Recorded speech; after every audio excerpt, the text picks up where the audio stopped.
I don't want them to forget about Brittany Foster.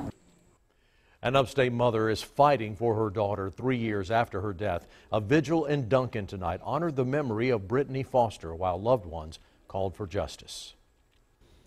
The disabled woman was found dead in her apartment, and her death has been ruled a homicide. Took a year for investigators to get that ruling, and they say they need the community's help to solve the case. 7 News' Nicole Smith is joining us in the studio. She has more details. Nicole. Well, Tom and Amy, Brittany's family, the mayor of Duncan, and the Duncan police were all at that vigil this evening trying to get answers to find her killer. We thank you for the sweet memory of Brittany Foster. A word of prayer for a woman with cerebral palsy. I loved her very much. Remember her personality, her smile. Who loved ones deemed heaven sent. Brittany did not deserve this at all. She was an angel on earth. A life remembered at a vigil outside Hampton Ridge Apartments in Duncan. To Brittany. Brittany. Where Brittany Foster was found dead on August 28, 2015. It doesn't feel like 3 years. It's an everyday fight for Foster's mother. It still seemed like, again, a nightmare. An incident report shows Foster's caretaker found her out of her wheelchair and on the floor, bleeding from her nose.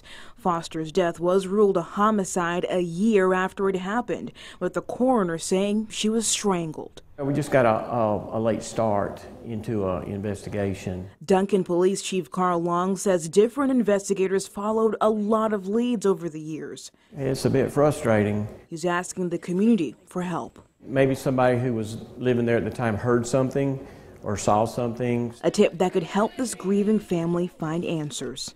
Some closure on this part of it would definitely help my family. I want the answer because every time I sit down to my dresser and I look up and see her picture, it brings tears to my eyes.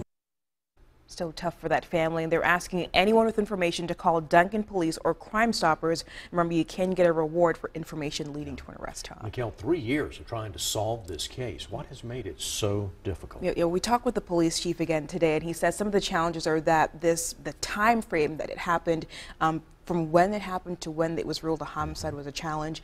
And then it being in an apartment complex, they said a lot of people move in and out of there, but they're still hoping that someone will see this and speak up, Tom. Well, we hope so too. Thank you, Nicole.